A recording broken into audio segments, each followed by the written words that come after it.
Welcome to KR engineering and career guidance YouTube channel subscribe చేయండి, like చేయండి, share చేయండి. ఆసక్తి గల అభ్యర్థులు పర్సనల్ మెంటర్షిప్ గ్రూప్లో డిస్క్రిప్షన్లో ఫోన్ నెంబర్ ఉంటుంది, దాన్ని కన్సల్ట్ చేసి జాయిన్ అవ్వచ్చు. జనరల్ గ్రూప్లో కావాలనుకున్న వాళ్ళు జస్ట్ మీ ఫోన్ నెంబర్ నాకు వాట్సాప్ చేస్తే మీ గ్రూప్ లింక్ అయితే షేర్ చేస్తాను.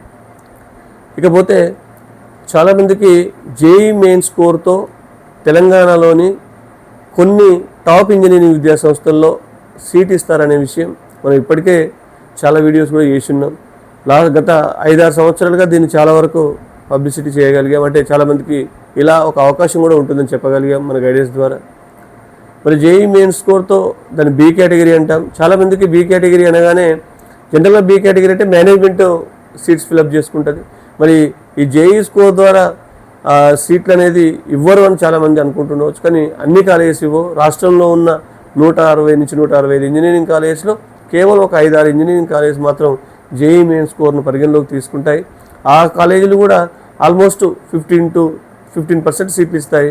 జస్ట్ వాసవి కాలేజీ మాత్రం 30% సీట్లను కేవలం జేఈ మెరిట్ ఆధారంగా ఫిలప్ చేయడం జరుగుతుంది. బట్ ఇక్కడ బీ కేటగిరీలో ఈ 15% సీట్లను కూడా వాళ్ళు ప్రధానంగా 3 అంశాల్లో నింపాలి. ఒకటి జేఈ మెయిన్ స్కోర్ ద్వారా నింపాలి, లేదా EAMCET rank, next inter score. ఈ 3 ప్రయారిటీ ఆర్డర్లో నింపాలి. మరి జేఈ మెయిన్ స్కోర్ వాళ్ళు ఎక్కువ మంది అప్లై చేస్తారు కాబట్టి మ్యాక్సిమం సీట్లు జేఈ మెయిన్ స్కోర్లో వచ్చిన వాళ్ళకే వచ్చే అవకాశం ఉంది. మరి జేఈ మెయిన్ స్కోర్లో మనకు ఆల్రెడీ 97, 96, 97 అబోవ్ ఉన్న వాళ్ళకి ఆల్మోస్ట్ ఏదో ఒక ఎన్ఐటీ కానీ ఏదో ఒక IIIT కానీ వాళ్ళు ప్లేస్ అయ్యే అక్కడక్కడ సీట్ వచ్చే అవకాశం ఉంది. కాబట్టి ఎవరైతే 97 కంటే బిలో ఉన్న వాళ్ళు, దాదాపు 90 కంటే ఏవో ఉన్న వాళ్ళందరూ ఈ బీ కేటగిరీ సీట్లలో పార్టిసిపేట్ చేస్తే డెఫినెట్గా మీకు సెపరేట్గా కాలేజీ వారికి అప్లికేషన్ తీసుకోవాల్సి ఉంటుంది.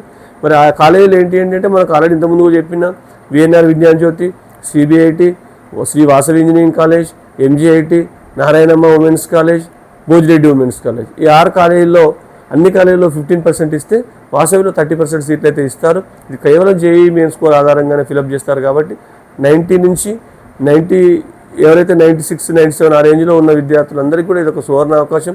మళ్ళీ ఇక్కడ బీ కేటగిరీ సీట్లలో చాలామందికి తెలియని విషయం ఏంటంటే రిజర్వేషన్ అప్లికేబుల్ అవ్వదు. ఇది కంప్లీట్గా మేనేజ్మెంట్ నిర్వహిస్తుంది. కాబట్టి మీకు ఫీజు కూడా కేవలం ఈ 6 కాలేజీల్లో బీ కేటగిరీ ద్వారా మీకు సీట్ వస్తే కన్వీనర్ ఫీజు ఎంత ఉంటుందో అంతే ఫీజు చెల్లించాల్సి ఉంటుంది. అడిషనల్గా మీరు ఏం కట్టాల్సిన అవసరం లేదు. కాకపోతే ఫీజు రీఎంబర్స్మెంట్ స్కీమ్ బీ కేటగిరీకి వర్తించదు. ఎలాంటి రిజర్వేషన్స్ కూడా మీకు అసలే అప్లికేబుల్ అవ్వవు. మళ్ళీ మీకు జేఈ మెయిన్స్లో కూడా కేవలం సిఆర్ఎల్ ర్యాంకే చూస్తారు, కేటగిరీ ర్యాంక్ అనేది చూడరు అనే విషయాన్ని కూడా పేరెంట్స్ గమనించాల్సి ఉంటుంది.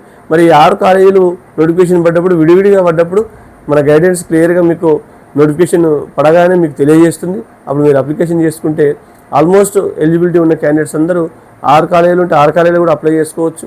మరి ఎంసెట్లో తక్కువ ర్యాంక్ వచ్చినా మీకు ఇక్కడ జేఈలో టాప్ కాలేజెస్ అయిన విఎన్ఆర్, సిబిఐటి వాటిలలో మనకు వాసవి వాటిలో జాయిన్ కావాలంటే ఎంసెట్ ద్వారా అయితే మీకు 2 నుంచి 3 వేల లోపే ర్యాంక్ రావాలి.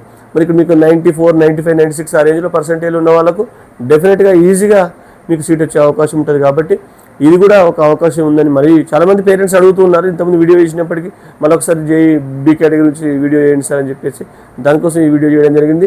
బీ కేటగిరీ నోటిఫికేషన్ ఎప్పుడు వస్తుందంటే మీకు ఇది జనరల్గా ఎంసెట్ ఫస్ట్ ఫేజ్ కౌన్సిలింగ్ ప్రారంభం అయ్యి అలాట్మెంట్స్ అవగానే బీ కేటగిరీ నోటిఫికేషన్స్ ఒక్కో కాలేజ్ రిలీజ్ చేస్తాయి.